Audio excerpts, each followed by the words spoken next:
A'udzubillahiminasyaitonirrajim. Bismillahirrahmanirrahim. Assalamualaikum warahmatullahi wabarakatuh.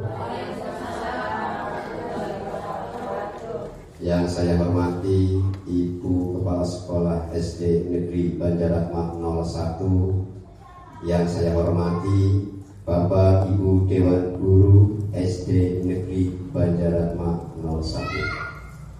Pertama dan yang utama, marilah kita panjatkan puja dan bersyukur kehadirat Allah yang telah memberikan kita suatu nikmat yang tiada tara, di antaranya nikmat iman, nikmat Islam, nikmat sehat dan nikmat sempat, sehingga kita bisa hadir di dalam acara ini, di mana acara ini adalah acara pemaparan diseminasi budaya positif yang akan dipaparkan oleh Bu Izzatul Hasanah dari SD Negeri Banjaratma 01.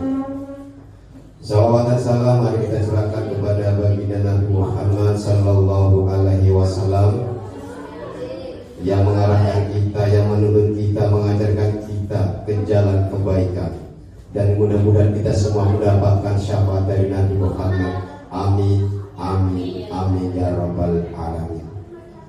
Saya sebagai pembacara akan membacakan susun acara.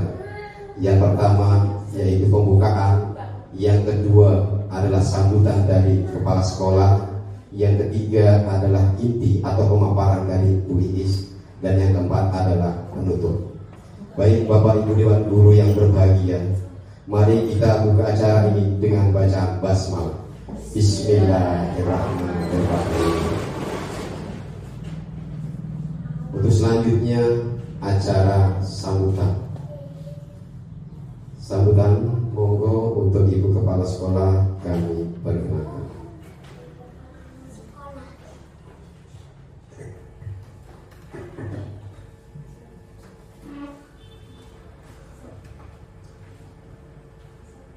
Assalamualaikum warahmatullahi wabarakatuh.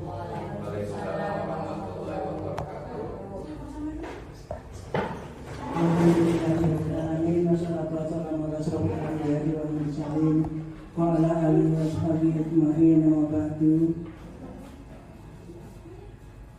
Yang kami hormati Bapak Ibu Dewan Guru SD Negeri Banjaratma 01, yang terkhusus bagi Ibu Izzatul Hasanah sebagai calon guru penggerak dari SD Negeri Banjaratma 01 yang kami banggakan. Pertama-tama marilah kita panjatkan puja dan puji syukur kehadirat Allah Subhanahu wa taala yang telah melimpahkan rahmat serta hidayahnya kepada kita semua, sehingga pada hari ini dapat terlaksana diseminasi dari calon guru penggerak yang bernama Ibu Izzatul Hasanah sebagai persyaratan dalam pelaksanaan pendidikan dan pelatihan dalam program guru penggerak ini, sehingga kita dapat berkumpul dalam kondisi sehat walafiat tanpa kurang suatu apapun. Amin. Semoga di tahun-tahun yang akan datang kita tetap sehat dan bertambah untuk calon guru penggeraknya. Yang kedua, sholawat serta salam tak lupa kami sampaikan pada junjungan kita Nabi besar Muhammad SAW yang senantiasa kita nantikan syafaatnya di yaumul kiamat nanti. Bapak Ibu yang saya hormati, pada hari ini calon guru penggerak atas nama Ibu Izzatul Hasanah akan mendiseminasikan programnya dalam budaya positif. Kita selaku guru SD Negeri Banjaratma 1 tentunya tergerak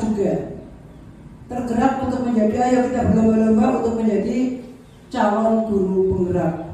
Semuanya saja sekarang sudah dibuka lebar-lebar, semakin kesini semakin dimudahkan untuk lulus. Itu yang dikatakan oleh kepala dinas, dimudahkan untuk lulus, untuk menuntaskan apa-apa yang diprogramkan oleh pemerintah yaitu Kementerian Pendidikan dan Kebudayaan yang sekarang ada.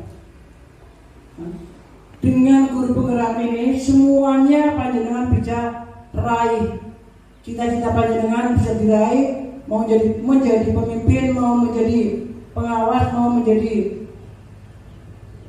jajaran apapun di kedinasan pendidikan kecamatan Kabupaten Brebes, nanti panjenengan bisa raih.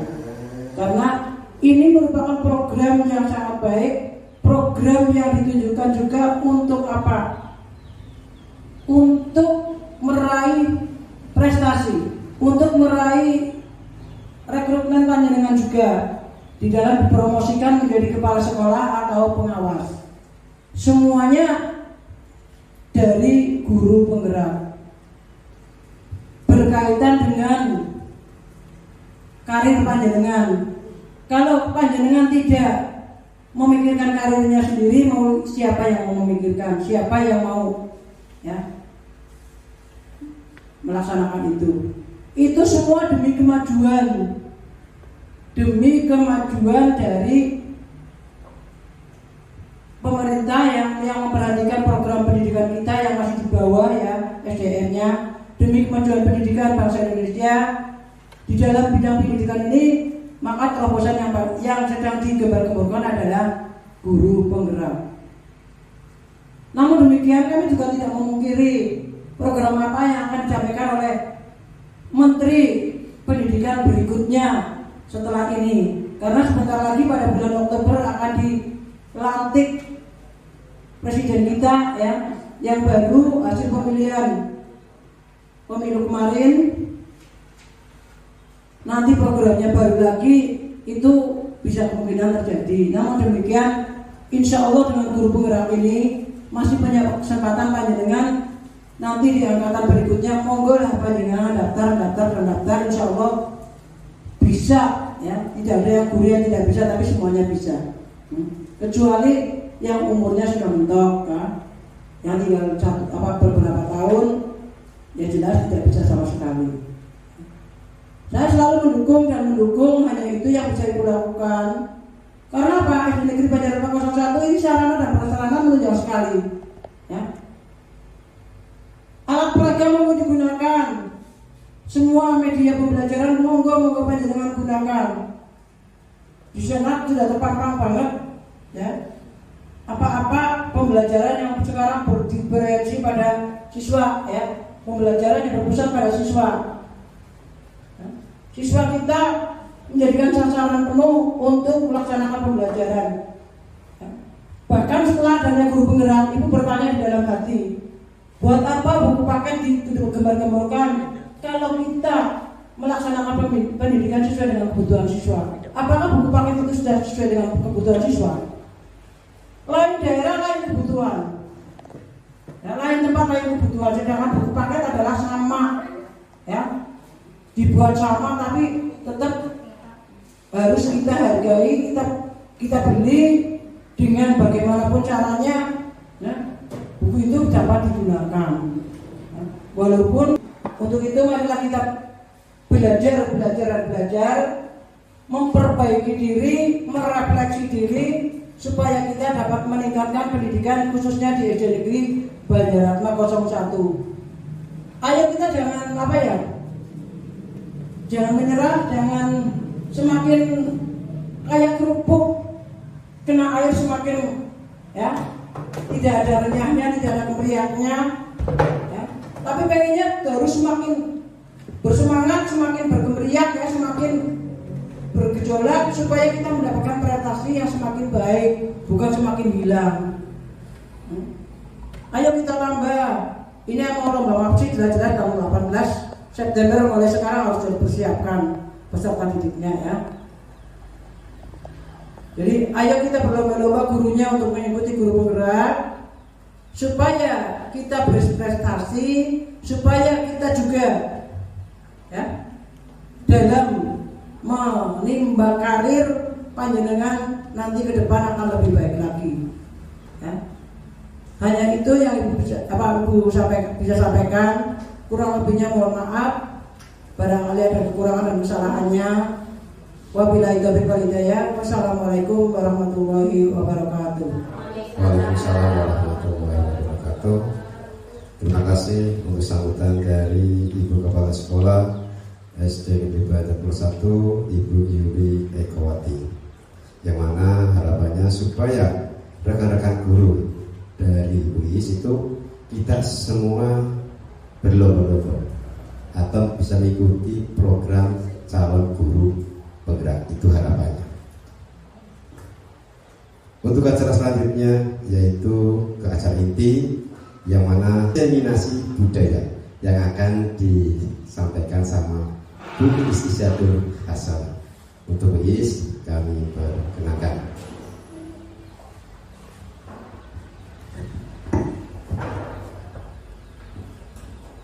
Terima kasih kepada Bapak Sutikno yang sudah memberi kesempatan kepada saya. Assalamualaikum warahmatullahi wabarakatuh. Alhamdulillahirabbil alamin wa bihi nasta'in wa ala umuri dunya waddin wa ala alihi wa sahbihi ajma'in, amma ba'du. Yang saya hormati Ibu Kepala Sekolah SD Negeri Banjaratma 1, Ibu Haji Yuli Ekowati SPD SD. Yang saya hormati Bapak Ibu Dewan Guru SD Negeri Banjaratma 01. Puji syukur kehadirat Allah Subhanahu wa taala yang telah memberikan banyak kenikmatan kepada kita semua, sehingga pada hari ini Sabtu 24 Agustus 2024 kita dapat berkumpul pada acara diseminasi budaya positif di SD Negeri Banjaratma 01. Mudah-mudahan acara ini mendapat berkah dari Allah Subhanahu wa taala. Shalawat serta salam semoga tetap tercurahkan kepada junjungan kita Nabi besar Nabi Muhammad Shallallahu Alaihi Wasallam yang telah kita nantikan syafaatnya di hari akhir nanti. Bapak Ibu guru hebat, salam bahagia untuk mengucapkan terima kasih atas waktunya, meluangkan waktunya di sini walaupun sudah siang, sudah waktunya pulang harusnya di Bapak Ibu nggih, tapi panjenengan semua sudah bersedia untuk menghadiri acara diseminasi budaya positif. Diseminasi budaya positif. Nah, sebelum acara dimulai, sebelum memulai apa itu budaya positif, saya akan menanyakan kepada Bapak Ibu. Nah, setuju apa tidak dengan kalimat seperti ini? Apakah Bapak Ibu setuju bila yang pertama, pemberian hukuman dapat mendisiplinkan siswa? Menurut Bapak Ibu bagaimana? Setuju? Setuju semua ini? Semua ruangan? Ada yang tidak setuju? Apa setuju semua? Oh, bentuk hukumannya berbeda-beda, tergantung hukumannya jadi. Nah, berarti setujunya kalau hukumannya gimana? Yang penting yang mendidik dan tidak menyakiti, tidak dalam jiwa anak seorang. berarti hukum setuju hukuman itu. Nah, kemudian yang kedua, pemberian hadiah meningkatkan prestasi siswa. Bagaimana? Setuju atau tidak? Ada yang tidak apa-apa. Ada yang setuju, ada yang tidak setuju. Nah, hadiah pemberian hadiah meningkatkan prestasi siswa, setuju. Sebab pemberian hadiah kan tidak harus berupa benda, berupa ujian, berupa sanjungan, kan bisa. Itu hadiah. ya, terima kasih Bu dari pendapatnya. Untuk selanjutnya, ya ada pertanyaan lagi. Bukan pertanyaan ya, pernyataan. Guru harus mampu memberi solusi untuk setiap siswa yang bermasalah. Bagaimana? Setuju apa tidak? Setuju. Ya. Tadi katanya yang untuk pemberian hadiah meningkatkan prestasi siswa, ada yang tidak setuju ya? Ya, ada. Ya, gimana?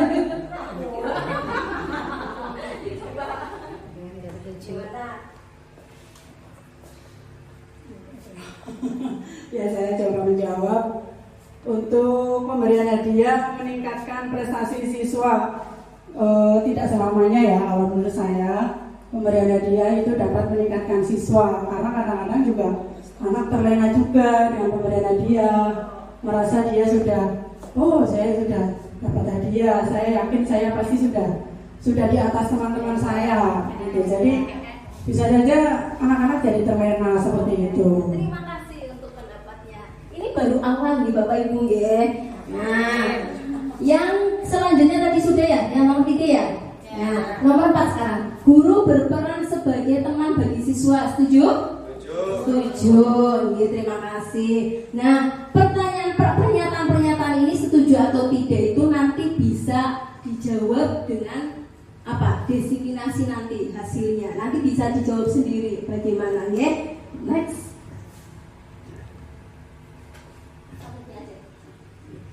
Budaya positif. Ya, budaya positif di sekolah yaitu nilai dan kebiasaan di sekolah yang berpihak pada murid agar mereka dapat berkembang menjadi pribadi yang kritis, penuh hormat dan tanggung jawab sesuai dengan profil pelajar Pancasila. Budaya positif akan menciptakan rasa aman dan nyaman pada murid selama proses pembelajaran. Budaya positif dapat mendorong murid untuk mampu berpikir, bertindak, dan mencipta sebagai proses memerdekakan dirinya sehingga murid lebih mandiri dan bertanggung jawab. Nah, di sini ada kata-kata nilai. Budaya positif di sekolah yaitu nilai dan kebiasaan. Kalau nilai itu berarti sesuatu yang baik atau yang tidak baik? Positif apa negatif kalau nilai? Ya, dua, ada yang positif, ada yang positif, ada yang negatif. Oke. Ya, tapi di sini yang diterangkan, yang dijelaskan yaitu budaya positif. Berarti nilai apa kalau yang nilai positif itu? Nilai yang baik bagaimana contohnya? Berperilaku, sopan santun. Oke, itu nilai-nilai ya. Next. Nah, nanti budaya positif itu yang akan dikembangkan di sini yaitu ada perubahan paradigma belajar, ada disiplin positif, ada nilai-nilai kebajikan, ada motivasi perilaku manusia, keyakinan kelas, kebutuhan dasar manusia, posisi kontrol guru, dan segitiga restitusi. Dari ke-8 ini mungkin Bapak Ibu sudah pernah dengar semuanya ya. Apa ada yang belum dengar? itu yang penasarannya segitiga. Oh, yang segitiga restitusi. Oke, nanti akan kita belajar bersama apa itu segitiga restitusi ya. Tapi sebenarnya mungkin Bapak Ibu sudah pernah melakukannya, cuma tidak tahu namanya, itu aja ya. Nah, next. Nah, sebelum kita mulai sekarang, saya akan minta tolong pada Bapak Ibu. Nah, minta tolongnya apa? Nah, Anda dan teman Anda akan melakukan kegiatan cobalah buka. Nah, berarti tangan panjenengan semua, ya, salah satu tangannya itu digenggam, ya. Nah, satunya lagi nanti mencoba membuka genggaman punya temannya. Sama ibu, nanti panggil sama ibu, atau sama Pak Yani, ya kan ada Pak Anggi sama Pak Tikno, oke? Ada pasangannya sendiri, oke? Ya. Nah, oh iya, kenapa tidak ada? Ya boleh wes, ya terserah. Nah, nanti pokoknya itu digenggam, satunya mencoba membuka, satunya berusaha tetap menggenggam. Nah, bagaimana caranya terserah panjenengan semua. Mau dikritik-kritikin, mau dikatakan, mau dikikir, terserah ya panjenengan. Nanti saya beri waktu ya, nggak lama-lama kok ya. Sudah ya, sudah siap ya? Ya, mulai 1, 2, 3, monggo, dimapakan biar terbuka.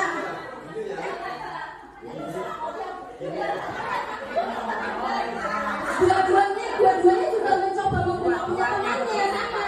Satunya juga tetap menggenggam, satunya juga menggenggam. Semua. Bisa pukul. Bisa. Oke, sudah nih, sudah.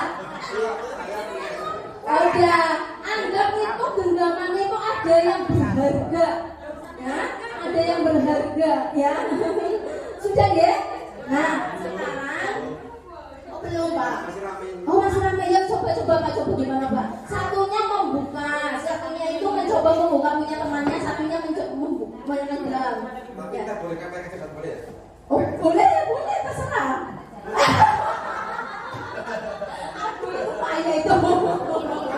Oke. Nah, tadi ada yang bisa terbuka Pak? Belum? Bisa. Ada yang bisa? Oke, ada yang bisa. Ada yang masih belum bisa terbuka, masih berarti kenceng. Iya. Nah, kenapa bisa terbuka? Dikritik. Nah, itu apa karena pengaruh orang lain apa karena ya wis buka wis? Apa?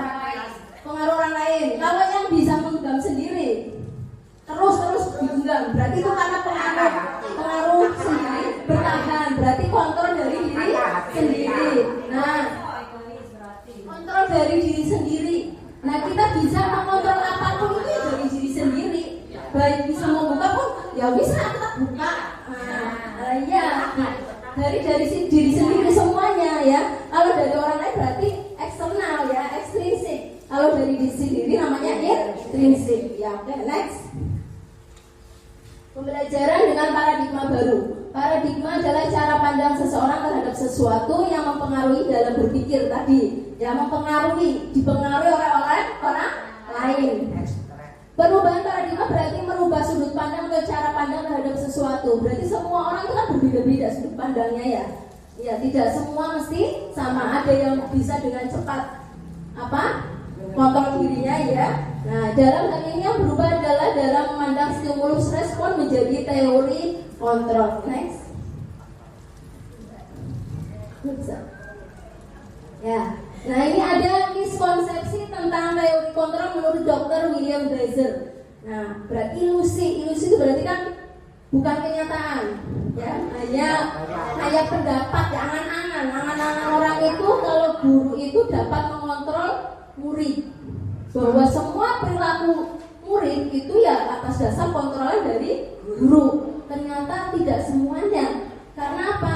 Karena ada murid yang walaupun sudah disuruh sama guru tetapi masih membangkang, ya kan?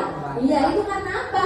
Karena pengaruh diri sendiri, pengaruh diri semualah kan kayak gitu, ya. Tapi pengaruh dari orang lainnya berarti tidak kuat, karena dia pengaruh dari diri sendiri yang kuat, ya. Ilusi belum, Pak. Ilusi bahwa semua penguatan positif, efektif dan bermanfaat.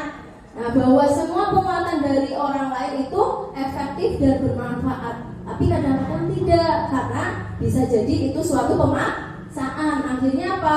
Merasa apa? Nah, ya tertekan, rasa tertekan. Ilusi bahwa kritik dan membuat rasa bersalah mampu menguatkan karakter. Misalnya seseorang sudah melakukan sesuatu tetapi kurang baik, akhirnya apa? Dikritik. Kan rasanya gimana kalau dikritik? Rasanya gimana? Nah, gimana Pak? Ada rasa kecewa, akhirnya down ya. Iya, akhirnya apa ya? Karakternya apa? Kayak hilang semangat ya. Kalau tidak kuat karakternya. Ilusi bahwa orang dewasa berhak memaksa. Gimana kan tidak semua ya orang dewasa itu karena apalagi zaman sekarang yang udah bisa punya banyak alasan untuk mencurahkan pendapatnya ya. Ya. Nah, itu termasuk miskonsepsi. Ya, next Pak.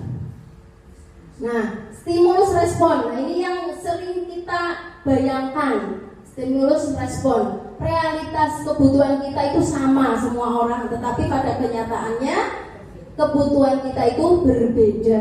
Kemudian semua orang melihat hal yang sama, tetapi pada kenyataannya setiap orang memiliki gambaran yang berbeda, sudut pandang yang berbeda. Misalnya si A menurut B baik, menurut C tidak baik, dan seperti itu ya. Nah, kita mencoba mengubah agar berpandangan sama dengan kita, mengubah orang lain berpandangan pikirannya sama dengan kita, nggak bisa. Setiap orang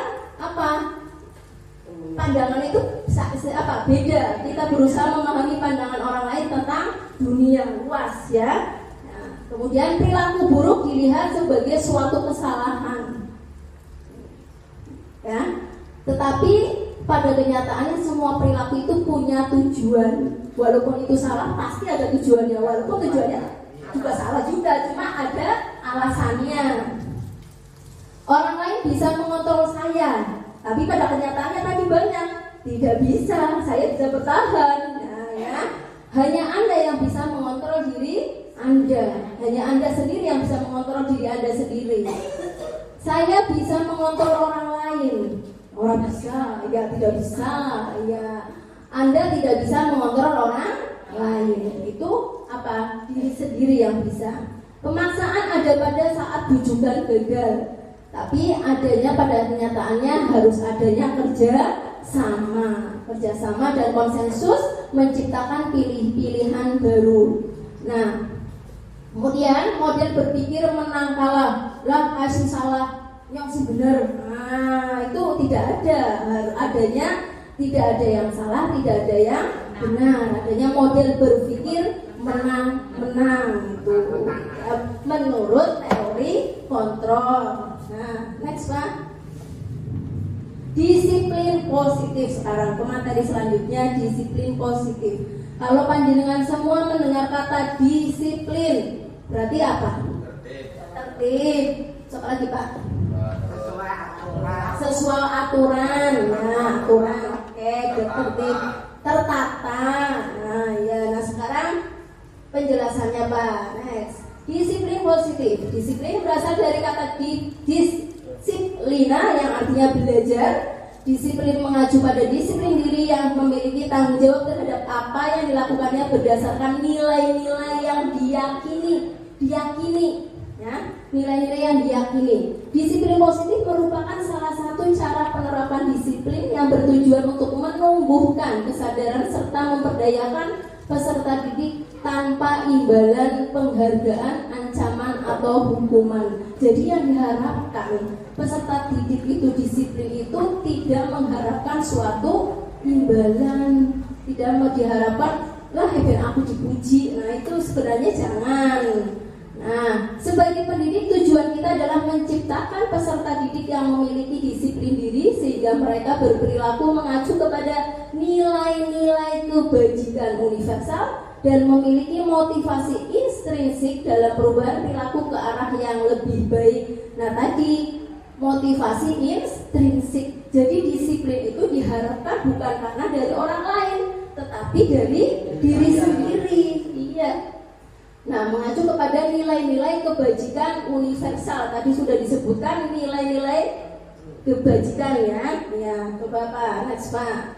Nah, nilai-nilai kebajikan itu apa? Nilai yang disepakati bersama lepas dari suku, bangsa, agama, bahasa maupun latar belakang. Seperti halnya yang sudah kita lulukan pada kurikulum Merdeka, adanya profil pelajar Pancasila. Di dalam profil pelajar Pancasila terdapat banyak nilai-nilai kebajikan. Ada berapa dimensi itu? Ada berapa Pak? Bu? 6. Nah, ada 6 dimensi. Apa saja?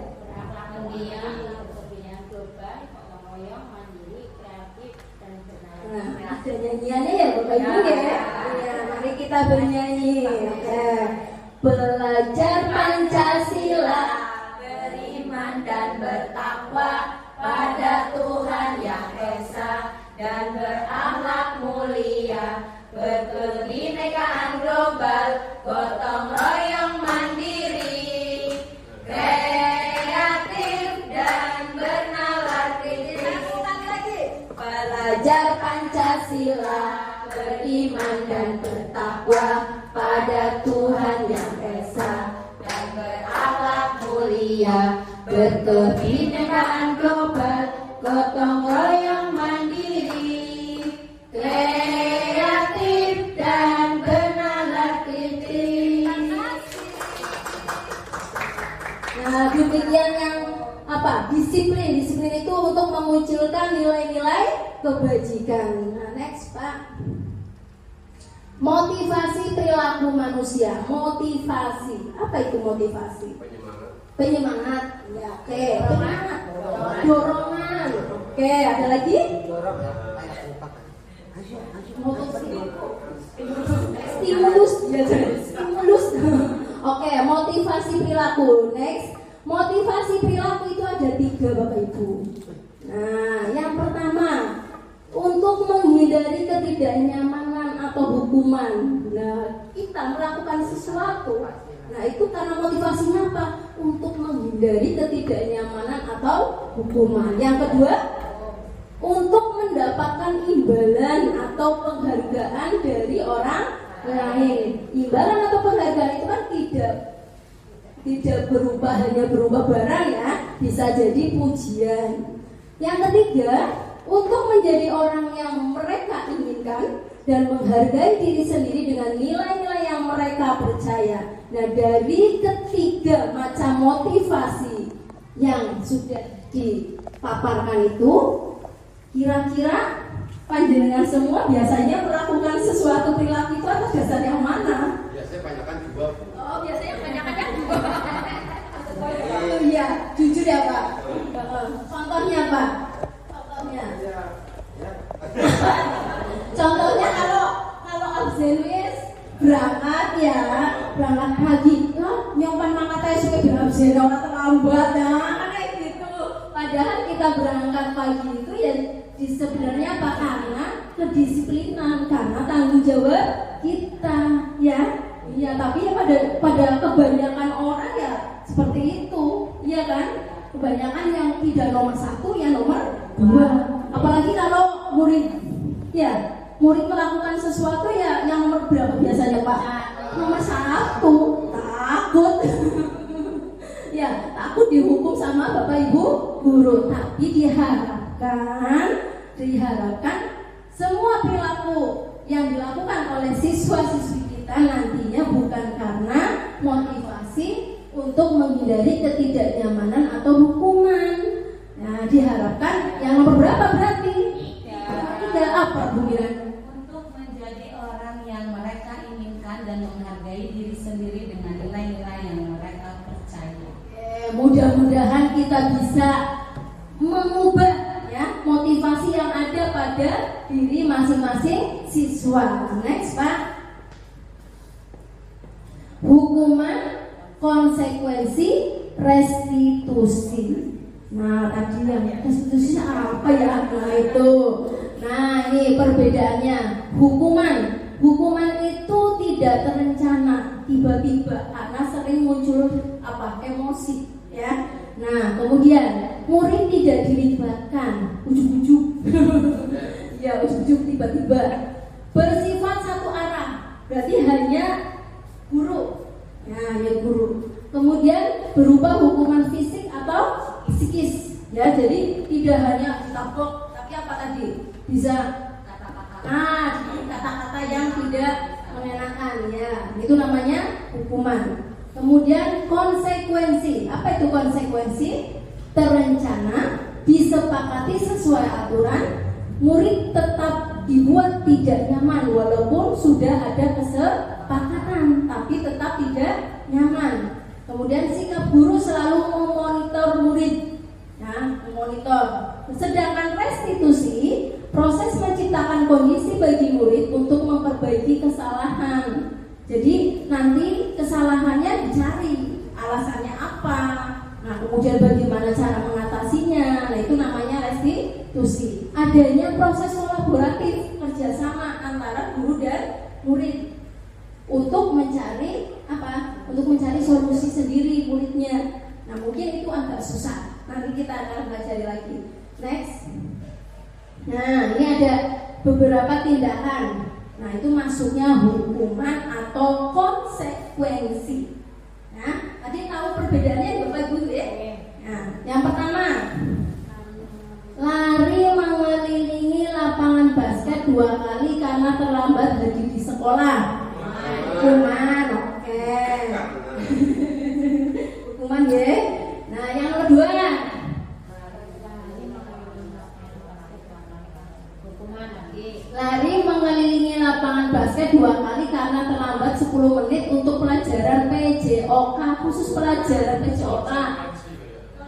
konsekuensi. Karena apa? Ada hubungannya antara pelajaran dengan lari. PCOK kan lari. Nah, jadi kata konsekuensi itu apa ya? Linier. Nah, yang ketiga, membersihkan coretan yang dibuatnya di meja tulis. Apa? Konsekuensi. Oke, karena dia sesuai dengan yang di apa? Kesalahannya. Dia sesuai dengan kesalahannya. Oke. Yang keempat, berjemur di lapangan basket pukul 12 siang karena ngobrol dengan teman. Hukuman apa konsekuensi? Hukuman. Ya, karena tidak ada hubungannya dengan ngobrol sama lapangan basket ini. Ya, selanjutnya menggantikan kertas tugas teman yang telah dicoret-coret. Konsekuensi, ya. Yang keenam, membersihkan WC sekolah karena mematahkan pensil kawannya. Oke, karena tidak ada hubungannya membersihkan WC dengan pensil. Harusnya bagaimana konsekuensinya? Mengganti. Oke. Kehilangan 10 menit jam istirahat untuk mengerjakan tugas karena terlambat datang dan tertinggal pelajaran selama 10 menit. Konsekuensi. Alhamdulillah, berarti kita tahu bedanya antara hukuman dengan konsekuensi. Next, Pak. Nah, ini tadi jawabannya kayaknya sesuai tidak ya? Pas ya? Oke, alhamdulillah. Next, Pak. Dihukum oleh penghargaan. Nah, yang tadi dihukum oleh penghargaan. Saat kita berulang kali menjanjikan hadiah kepada anak-anak agar berperilaku bertanggung jawab, atau kepada seorang murid agar mempelajari sesuatu yang baru, atau kepada seorang karyawan agar melakukan pekerjaan yang berkualitas, kita sedang berasumsi mereka tidak dapat melakukannya atau mereka tidak akan memilih untuk melakukannya. Ini teori berdasarkan Alfikon, ya. Jadi penghargaan tapi dianggapnya sebagai hukuman karena tadi dia itu menganggap kalau penghargaan itu pengennya seterusnya. Kalau tidak ada penghargaan berarti bagaimana? Tidak ingin melakukannya karena mana mau apa? Ya ada dia seperti itu. Jadi jadi dihukum itu oleh penghargaan. Melakukan sesuatu itu karena mengharapkan sesuatu. Oke, next, Pak. Nah, apa akibatnya tadi? Pengaruh jangka pendek dan jangka panjang. Tadi terlalu mengharapkan, pengennya dihadiahi terus. Jadi kalau tidak ada hadiahnya ya tidak mau melakukan sesuatu. Yang kedua, penghargaan tidak efektif. Yang ketiga, penghargaan merusak hubungan. Nah, maksudnya gimana ini? Merusak hubungan. Misalnya, Mela dengan Bu Miranda, pinter kabeh, juara semua. Ternyata yang juara satu Mela. Yang dapat hadiah siapa? Bu Mela. Aminah Bu Miranda ini bagaimana?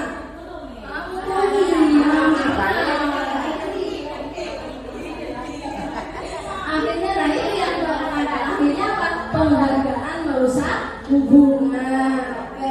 Penghargaan mengurangi ketepatan. Penghargaan menurunkan kualitas. Penghargaan mematikan kreativitas. Penghargaan menghukum. Ini menurut teori ini Bapak Ibu ya. Kalau panjenengan punya pendapat sendiri tidak apa-apa. Nah, next. Motivasi dalam diri. Dari dalam diri intrinsik yang tadi awal disebutkan. Ini dari diri sendiri, Pak, bukan dari orang lain. Kalau dari orang lain itu namanya ekstrinsik, kalau dari diri sendiri namanya intrinsik. Saat seorang anak belajar untuk pertama kali menggabungkan huruf-huruf dan kata-kata serta menyadari bahwa ia dapat membaca, timbul pijar di matanya. Wah, bahagia dan sebuah senyuman di wajahnya. Anak tersebut begitu gembira bahwa ia telah mempelajari dan menguasai suatu keterampilan baru.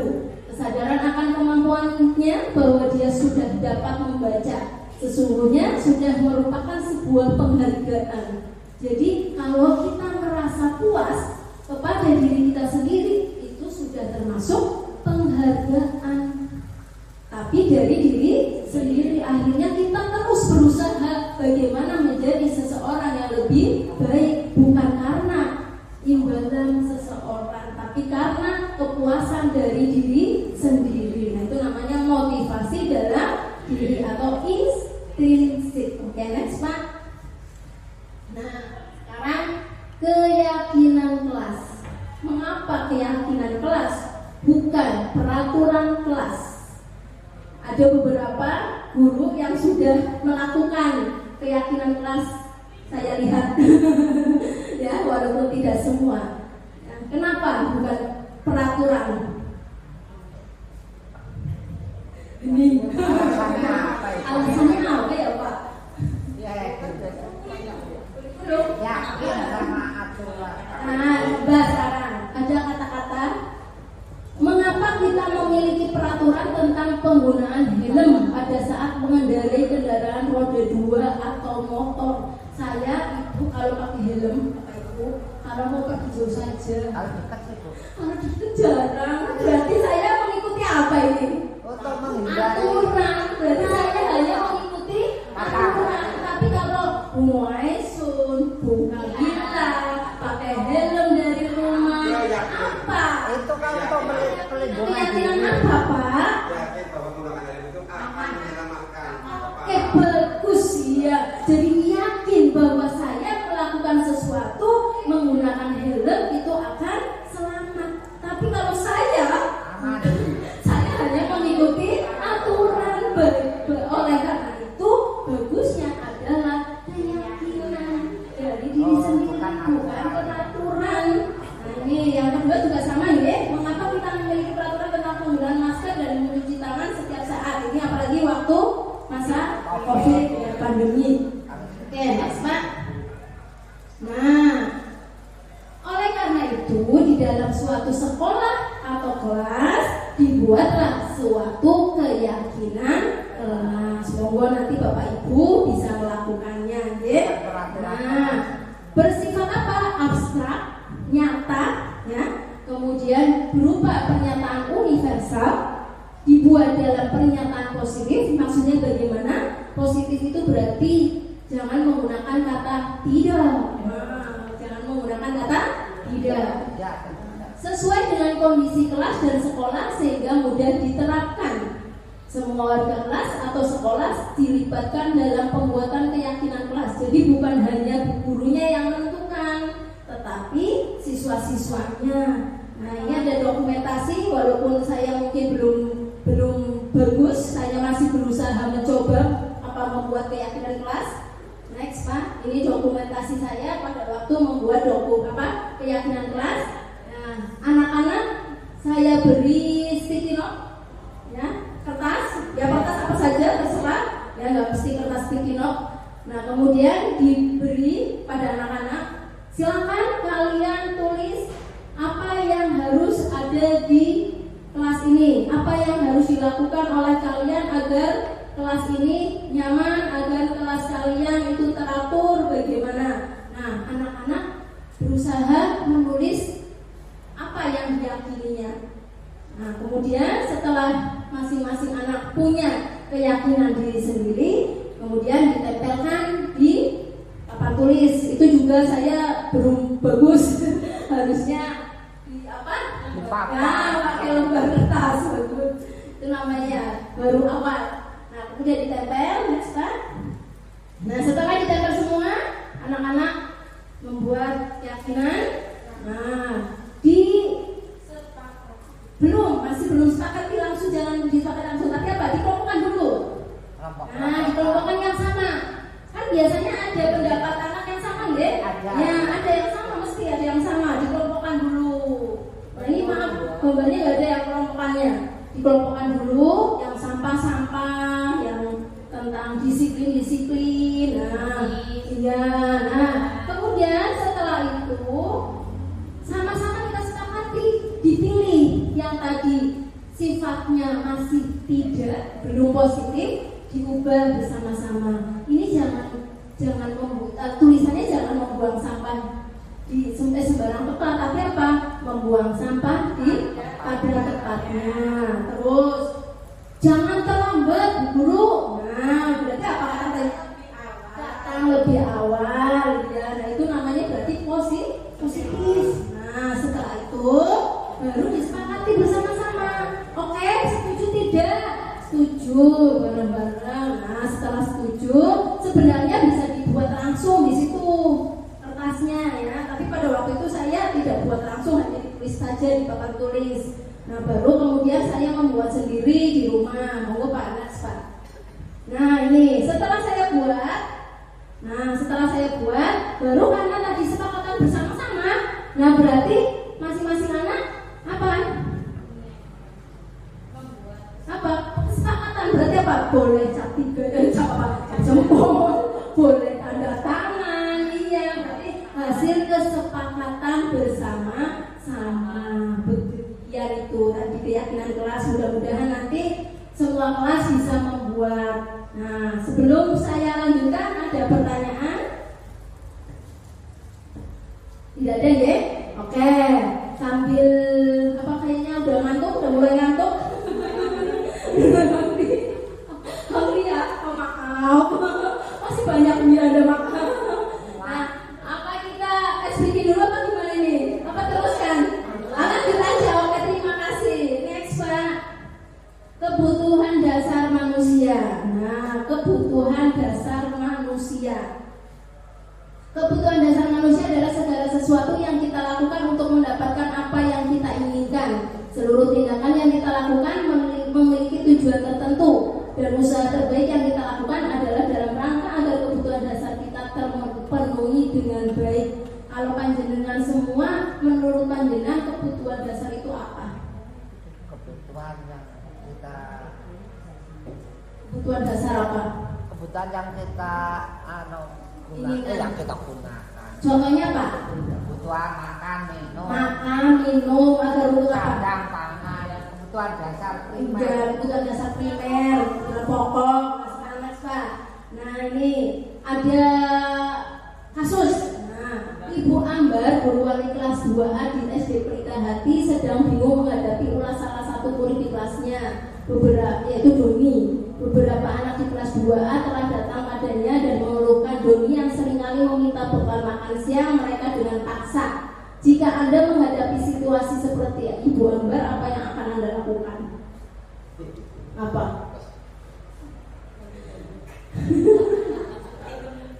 Itu minta. Nah, kenapa Doni itu bisa meminta temannya? Biasanya kenapa? Tidak bawa bekal, ya akhirnya dia minta ke temannya. Berarti dia butuh apa? Butuh makan ya, butuh bertahan hidup. Nah, itu tadi berarti seseorang melakukan sesuatu itu karena ada alasannya, karena kebutuhannya tidak terpenuhi. Tadi tidak makan, akhirnya dia merebut punya temannya, tetapi yang dilakukan menyimpang ya. Oke, next Pak. Nah, sebenarnya kebutuhan dasar manusia itu apa saja? Ada 5. Bertahan hidup tadi, ya, ini makan, minum, kemudian punya rumah, tempat tinggal itu kan bertahan hidup ya. Nah, kemudian kasih sayang dan rasa diterima. Nah, pengen disayang, pengen punya banyak teman, ya, itu namanya kasih sayang dan rasa diterima. Penguasaan, saya mampu kok ya, nah, saya bisa, itu namanya kebutuhan dasar penguasaan. Kemudian kebebasan. Nah, tapi di sini maksudnya bebas bukan berarti bebasnya ya, berharap ada batasnya. Kemudian kesenangan, bahagia, rasa bahagia. Next Pak. Nah, ini contoh-contohnya ini. Tadi sudah diterangkan betul Pak, aja Pak. Nah, semua orang senantiasa berusaha untuk memenuhi kebutuhannya dengan berbagai cara. Bila mereka tidak bisa mendapatkan kebutuhannya dengan cara yang positif, mereka bisa melanggar peraturan. Jadi seseorang yang melanggar peraturan karena apa tadi? Karena ingin memenuhi kebutuhannya. Ketika seorang murid melakukan suatu perbuatan yang bertentangan dengan nilai kebajikan atau melanggar peraturan, hal itu sebenarnya dikarenakan mereka gagal memenuhi Jika kita dapat mengidentifikasi kebutuhan apa yang mendorong perilaku kita, maka perubahan perilaku positif dapat dimulai dengan mencari solusi untuk memenuhi kebutuhan tertentu dengan cara yang positif. Jadi kalau ada murid-murid kita yang melakukan kesalahan, sebenarnya kita bisa menanyakan kepada anak-anak apa yang dibutuhkan mereka itu. Tapi kadang-kadang keluar apanya, Bu? Keluar emosinya. Oke, next, Pak. Nah, sekarang dunia berkualitas kayaknya terus aja, Pak. Ya, next terus, Pak. Terus ini. Nah, sekarang 5 posisi kontrol guru. Nah, tadi yang kadang-kadang kita merasa Bapak Ibu Nah, karena apa? Posisi kontrol guru ini ada 5 posisi kontrol guru. Yang pertama sebagai penghukum, yang kedua sebagai pembuat rasa bersalah, yang ketiga teman sebagai pemantau, dan yang terakhir sebagai manajer. Kira-kira Bapak Ibu kalau anak-anaknya atau murid-muridnya melakukan kesalahan, biasanya apa, menjadi apa, posisinya sebagai apa? Penghukum. Tapi kayaknya kalau bapak-bapak tidak, biasanya kalau bapak-bapak apa? Sebagai teman ya biasanya ya. Oke, next, Pak. Nah, ini ada video sebentar nih Bapak Ibu ya. Monggo di setel.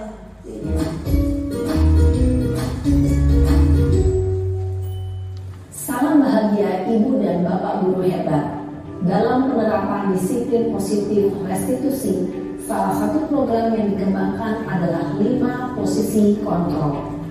5 posisi kontrol dalam restitusi adalah proses perjalanan seorang pendidik agar dapat mengenali dirinya.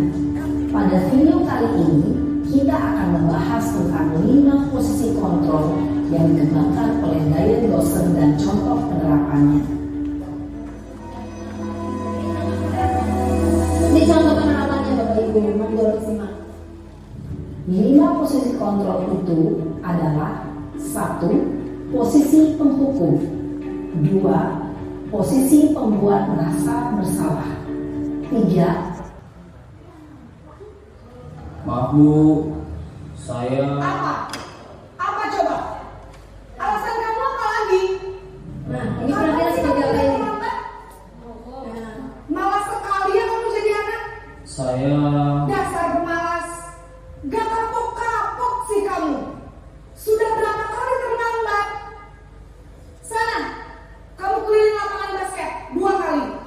Kenapa saya harus ke lapangan basket Bu? Kenapa?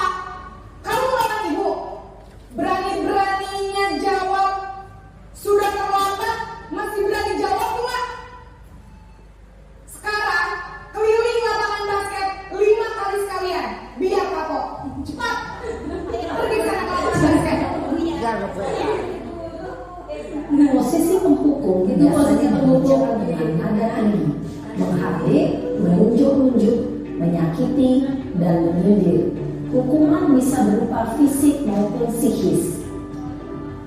Ibu dan Bapak guru hebat, dampak yang terjadi pada murid ketika guru berada pada posisi penghukum adalah murid cenderung akan memberontak, bahkan menyimpan dendam. Selanjutnya ini posisi pembuat merasa bersalah.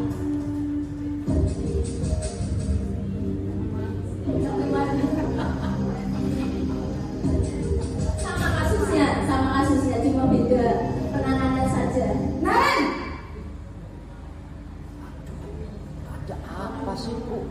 Selamat pagi Bu. Naren. Kamu kenapa terlambat lagi, nak? Ya Tuhan, Naren. Kamu senang ya bikin ibu susah ya? Kalau kamu terlambat lagi, nanti ibu yang ditegur bapak kepala sekolah, nak. Disangka ibu tidak bisa membina kamu. Duh, gimana ini? Maaf Bu. Duh, Gusti Naren. Kamu suka ya kalau ibu ditegur bapak kepala sekolah? Terus, sekarang ibu harus tulis apa yang di buku absen? Ini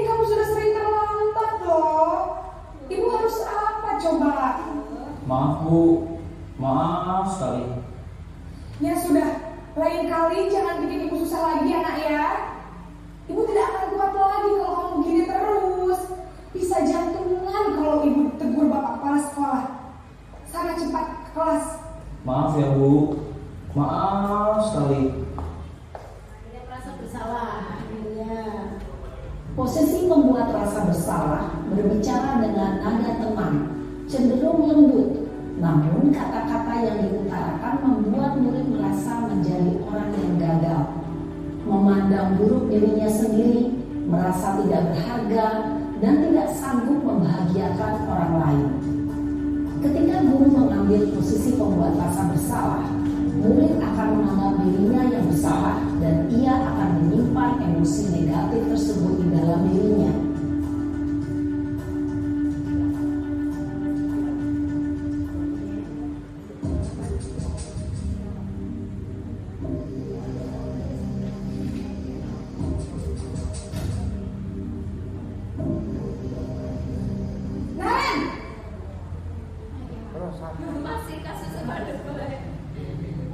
Selamat pagi Bu.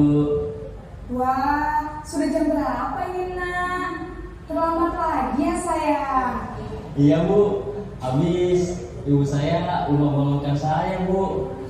Kamu malah menyalahkan ibu kamu. Kamu bukannya anak yang larinya paling kencang. Kok terlambat sih? Iya Bu, saya memang terlambat bangun tadi. Jadi biarpun saya lari kencang, tetap gak kekejar Bu. Ya sudah sana, nanti lain kali larinya lebih kencang lagi ya. Biar gak terlambat lagi. Bikin senang ibu demi ibu. Bisa kan? Bisa lah Bu. Ya sudah sana masuk kelas. Ibu beresin urusan absen kamu. Kamu ini ada-ada saja. Tapi akhirnya apa? Seperti menyepelekan. Dalam posisi teman, guru berbicara dengan nada suara ramah, akrab, cenderung bersenda gurau untuk menjaga suasana tetap santai. Murid akan merasa senang, aman, dan akrab dengan guru. Identitas yang tercipta adalah identitas sukses atau berhasil. Namun, perlu diingat, karena ini masih dorongan eksternal, maka ada faktor ketergantungan dari murid kepada orang tertentu. Di sini guru absennya, sehingga di lain waktu murid bisa berperilaku baik, namun hanya kepada orang-orang tertentu saja. Hanya kepada guru tertentu saja, ya, yang merasa melindungi. Ya.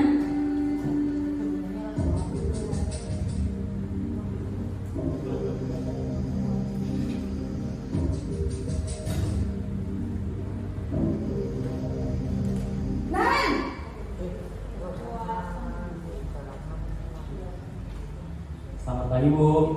Naren, apa peraturan sekolah kita tentang jam berapa kita harus masuk sekolah, nak? Kita harus di sekolah jam 7 Bu. Iya betul, sekarang sudah jam 7.20. Naren sudah tahu konsekuensinya jika terlambat hadir. Paham Bu. Saya harus tinggal kelas pas jam istirahat selama 20 menit. Iya benar, konsekuensinya demikian. Jadi nanti jam 9.30 pas istirahat, kamu harus tinggal di kelas, kerjakan tugas tambahan untuk ketertinggalan kamu, ya? Baik Bu. Jadi langsung konsekuensinya dijelaskan langsung sama Posisi pemantau mengandalkan penghitungan atau data untuk mengontrol murid. Guru mengarahkan murid berdasarkan peraturan dan konsekuensi. Seorang pemantau menunjukkan bahasa tubuh dan ekspresi wajah yang datar dan cenderung formal. ini yang ketiga sebagai manajer.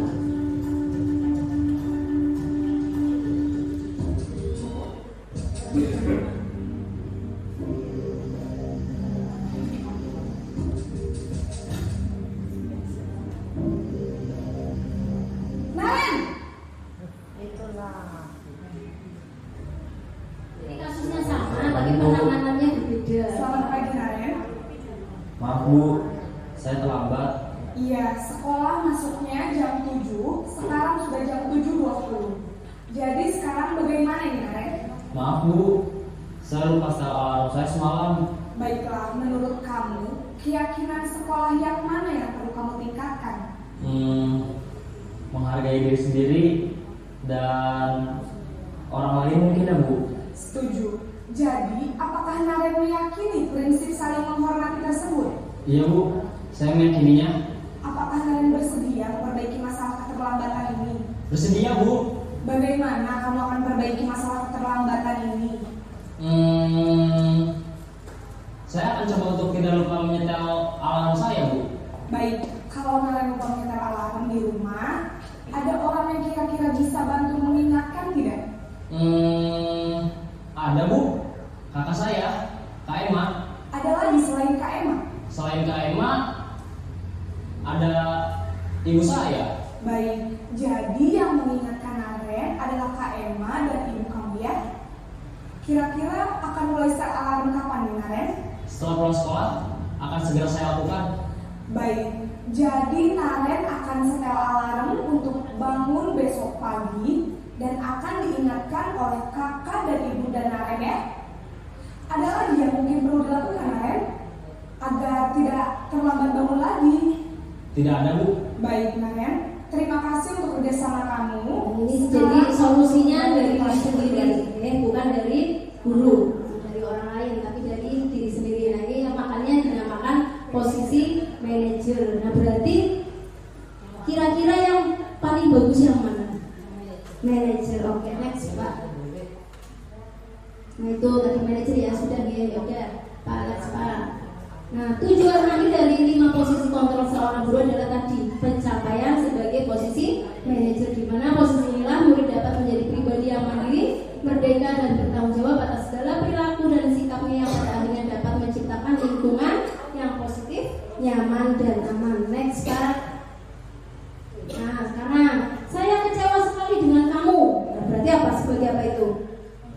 Tadi saya kecewa sekali dengan kamu.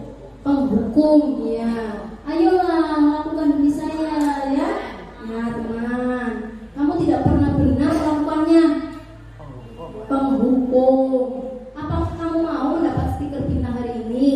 Berarti ada konsekuensi. Tadi yang menanyakan konsekuensi yang berarti apa? Apa? Pemantau, monitor ya. Terus berapa kali sih saya sudah mengatakan kepada kamu? Apa biar merasa apa? Merasa bersalah. Ingat bukan apa yang telah lakukan untuk kamu apa? Ingat bukan apa yang telah saya lakukan untuk kamu? Berarti iya. Nah, kemudian apa rencanamu untuk menyelesaikan ini? Manajer. Oke, next Pak. Nah, yang tadi sebagai posisi manajer itu adalah yang dinamakan restitusi. Yang tadi Bapak Ibu kenapa restitusi? Nah itu ternyata seperti itu. Nah restitusi itu ada segitiganya. Nah segitiganya apa? Next Pak. Nah segitiganya itu ada validasi tindakan yang pertama menstabilkan identitas, validasi tindakan yang salah, kemudian menanyakan keyakinan. Jadi dalam melakukan restitusi itu kita bukan menebus kesalahan, tidak paksaan, tetapi fokus mengembalikan murid yang berbuat salah itu apa biar menyadari, memberikan solusi sendiri ya. Nah, next Pak. Ini menstabilkan identitas itu berarti menyatakan sendiri, oh ya saya tadi melakukan apa. Nah itu tahu ya melakukan apa. Itu kemudian validasi tindakan yang salah. Ya kamu salah, semua orang juga bisa berbuat salah, tapi setiap kesalahan ya pasti ada konsekuensinya. Nah itu ya menanyakan keyakinan, kira-kira karena kamu berbuat salah berarti kamu melanggar apa. Nah itu berarti menanyakan seperti itu. Kemudian apa? Membuat solusi bersama atau bahkan murid sendiri yang apa? Yang mengatasi masalahnya sendiri itu yang dinamakan segitiga restitusi. Next. Nah ini ada contoh sebenarnya, tapi kayaknya udah pada gelisah. Ya sudah, nggak usah di videonya, nggak usah ya. Ya kayak udah tahu lah kayaknya, udah paham ini video saya sendiri.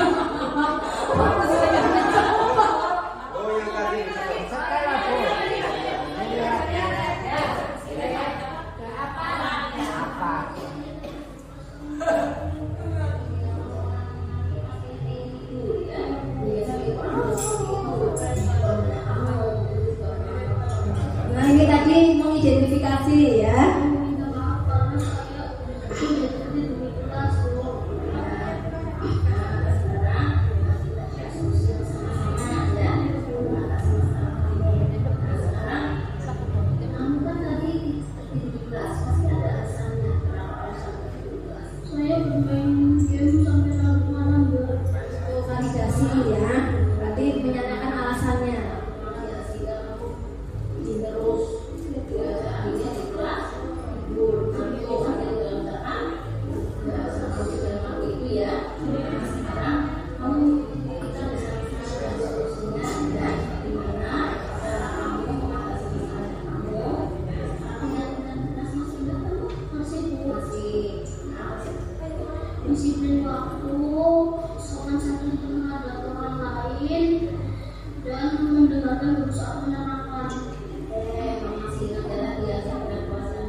kesimpulannya pada pertemuan kali ini yaitu dalam penerapan program disiplin positif atau budaya positif, hendaknya guru memiliki standar kepribadian profesional dan sosial yang baik, di mana guru mampu merefleksikan dirinya dalam posisi kontrol saat ini. Bagaimana perjalanan dirinya sebagai among atau manajer. Jadi kita diposisikan sebagai manajer yang menuntun murid-muridnya menjadi insan yang mandiri, merdeka, dan bertanggung jawab sesuai dengan standar nasional pendidikan. Semoga pertemuan kali ini membawa manfaat, dapat mewujudkan pelajar berprofil Pancasila. Terakhir, profil Pancasila, mari kita nyanyikan bersama-sama lagi. Oke, terakhir kita nyanyi. Belajar Pancasila, beriman dan bertakwa pada Tuhan yang Esa dan berakhlak mulia,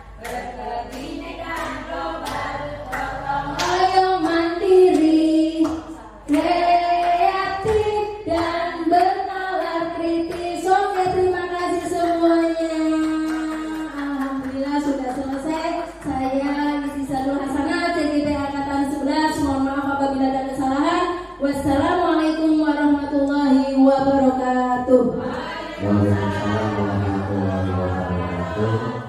Terima kasih untuk Bu Iis Satul Hasanah yang telah berkenan untuk memaparkan diseminasi budaya yang positif.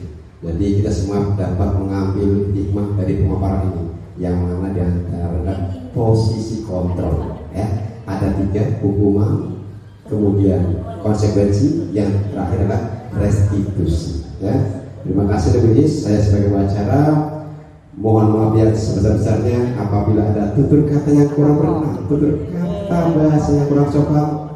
Saya mohon maaf lahir batin. Saya Sidikno. Wassalamualaikum warahmatullahi wabarakatuh. Esan dari kelas 6. Saya sangat senang karena kami sudah membuat keyakinan kelas bersama teman-teman. Semoga dengan keyakinan kelas kami menjadi anak yang bertanggung jawab. Juwahilia Elmutia dari kelas 6B. Saya sangat senang membuat keyakinan kelas bersama Bu Iis dan teman-teman. Saya harap keyakinan kelas ini dapat menjadi motivasi bagi kami menjadi murid yang lebih baik lagi. Kelas 6B, perasaan saya sangat senang karena sudah diajak berdiskusi bersama teman-teman dan ibu guru untuk membuat keyakinan kelas. Semoga kami menjadi anak yang disiplin. Saya, Andriani Miranda SPD, teman sejawatnya Bu Iis Satul Hasanah, CGP Angkatan 11. Setelah apa yang telah dipaparkan Bu Iis tentang budaya positif, saya terinspirasi untuk melaksanakan keyakinan kelas restitusi segitiga untuk mengatasi masalah, sehingga siswa mampu mengatasi masalah dengan menemukan solusi sendiri. Untuk Bu Iis, selalu semangat ya. Semoga sukses dalam melaksanakan CGP. Bravo! Saya Mela Farihati, teman sejawati Bu Iis Satul CGP Angkatan 11. Apa yang disampaikan oleh Ibu Iis sangat menginspirasi mengenai budaya positif, terutama kegiatan kelas dan segitiga restitusi. Semoga budaya positif ini dapat membawa SD Negeri Banjaratma 01 menjadi lebih baik lagi. Semangat Bu Iis, semoga berhasil. Cayo!